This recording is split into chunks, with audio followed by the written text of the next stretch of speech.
the husband is called to be the protector and the guardian of his wife. Adriana, this veils that covers your head is a symbolic of your willingness to submit yourself to your husband and to acknowledge him as your spiritual covering. Where's the cord? Yeah. Let's proceed to the cord. Symbol. Alright. Richmond, this is for you. This veil on your shoulder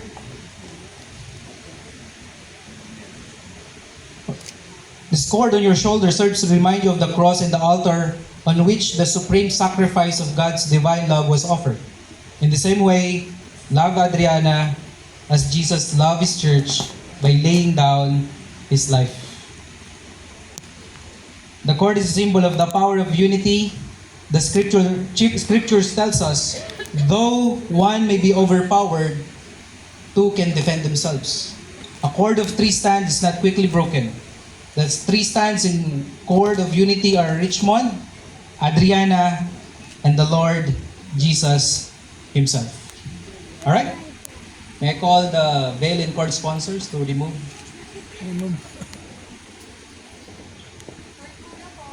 Cord muna raw. Cord Yeah. muna. Cord first? Cord muna. First cord. Thank you. Because we do not have marriage contract signing. Thank you. The veil.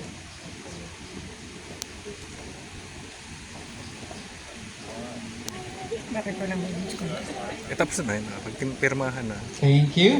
Rock. Di ba? Adriana? Sa civil. Hindi dapat pa siya. Philippine, dapat meron din Philippine.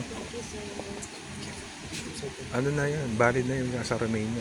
First, the Ninong and Ninang. Stand up. May I request the Ninong and Ninang to stand? Present? Stand up. This part is for you. I believe you're 7. 1, 2, 3. Alright.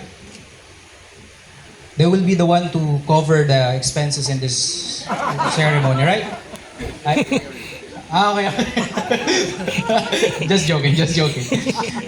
On behalf of Richmond and Adriana, let me thank you for standing with them as sponsors.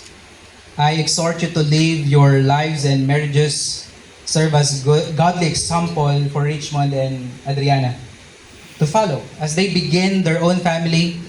When times come, when they seek counsel or guidance, be sure your advice is according to God's word. Amen? Amen. Thank you. Thank you. You may now sit. Thank you. And now we will proceed to the candle ceremony. So,